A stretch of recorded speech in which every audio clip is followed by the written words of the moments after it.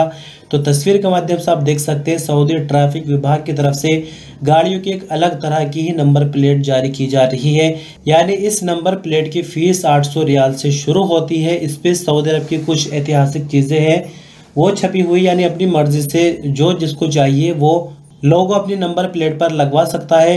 इसके लिए ट्रैफिक विभाग का कहना है कि सिर्फ नई गाड़ियों के लिए ही नहीं, बल्कि पुरानी गाड़ी के मालिक भी अगर नंबर प्लेट चेंज करना चाहे, इस तरह की नंबर प्लेट लेना चाहे तो ले सकते हैं। अबशिर के अंदर जाकर इसके लिए ऑप्शन मौजूद है, वहां से अप्लाई किया जा सकता है। सऊदी अरब में 22 फरवरी को हेल्थ मिनिस्ट्री की तरफ से आई कोविड-19 की रिपोर्ट के मुताबिक 841 नए मामले रिकॉर्ड पर आए। 1922 नई रिकवरी, एक नई मौत की खबर है। क्रिटिकल केसेस भी घटकर 764 पर आ गए, जो कि हालत नाजुक की वजह से आईसीयू में हैं। 841 नए मामले रिकॉर्ड आने के बाद 7,41,237 कुल मामले हो जाते हैं। 1922 नई रिकवरी के बाद 7,15,514 कुल रिकवरी, एक नई मौत के बाद 8,987 कुल मरने वालों की तादाद हो जाती है।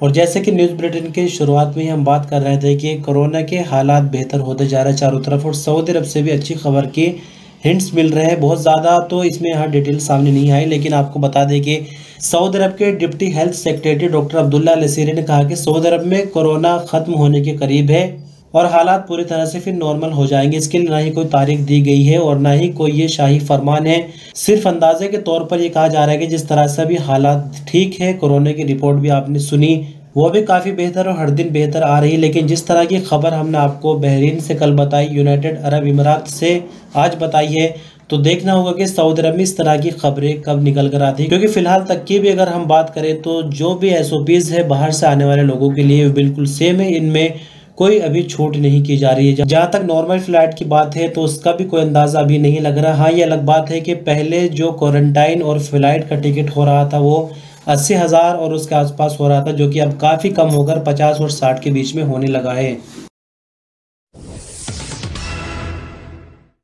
सऊदी अरब में जाज़ान एयरपोर्ट पर हूथियों की तरफ से हमला किया गया, 16 लोग इसके अंदर जख्मी हुए। अब सुनिए कि सऊदी अरब की तरफ से जवाबी कार्रवाई में क्या हुआ। तो अरब जॉइंट फोर्स ने यमन के अंदर 24 घंटों के दौरान हिज्जा में हूथियों के ठिकानों पर 23 टारगेटेड ऑपरेशन किए हैं। सऊदी अरब की सरकारी एजेंसी के मुताबिक अरब जॉइंट फोर्स ने अपने बयान में कहा कि टारगेटेड ऑपरेशन के दौरान 11 हूथियों की फौजी गाड़ियों को भारी नुकसान पहुंचा, जबकि हूथियों की मौतें भी हुई है। मरने वाले हूथियों की गिनती नहीं की जा सकी। इसके अलावा अखबारिया न्यूज के मुताबिक यमन के अलबीजा गवर्नरेट में भी ऑपरेशन किए गए, जिसमें कई हूथियों के ठिकानों को निशाना बनाया गया है।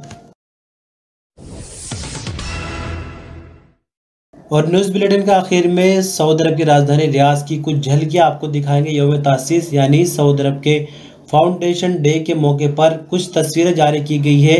जो ट्रेडिशनल ड्रेसेस है सऊदी अरब की, वो पहने हुए लोगों ने तस्वीरें खिंचवाई है। एक एक करके सभी तस्वीरें आपके सामने हैं। ये आज के इस न्यूज़ बुलेटिन की आखिरी खबर थी। शुक्रिया, अल्लाह हाफिज़।